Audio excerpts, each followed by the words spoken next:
Si dans les éthérites, nous sommes supérieurs par le Saint-Esprit, alors je peux annoncer ceci. Toi qui es subalterne de ton président, devant ton portail, il n'y a pas d'échappatoire.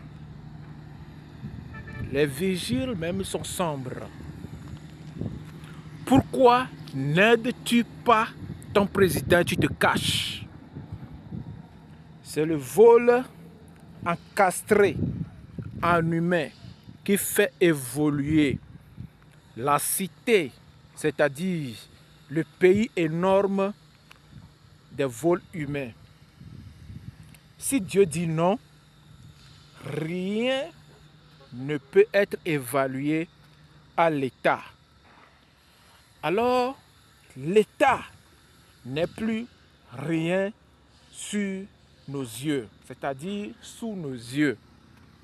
Si nous déclarons la mort sur une victime, ça ne partira pas à l'effet immédiat.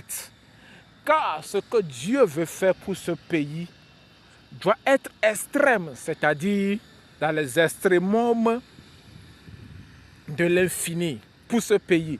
Dans les extrémums de ce pays, pourquoi lèves-tu pour dire des choses qui sont de lustre? Fais attention et retire tes mots. Et laisse Dieu d'Abraham, d'Isaac et de Jacob pour ce qu'il a prévu pour ce pays. Je suis neutre. Je n'ai pas de nationalité.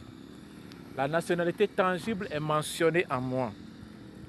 Alors la gloire de Dieu règne sur ce pays pour que ceux qui règnent dans les ténèbres,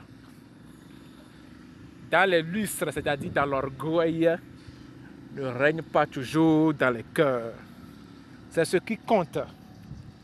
Car ce qui sera changé pour ce pays aujourd'hui constituera des exécutions éternelles dans les vies.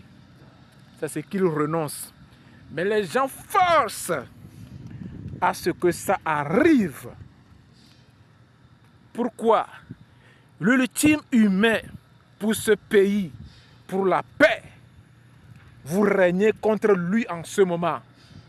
Parce que le lustre ne peut plus avoir la gloire en lui. Il n'est pour rien.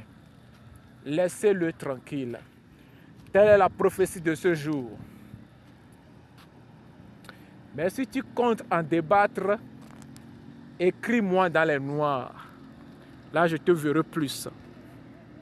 Gloire au règne de Yahweh. Amen.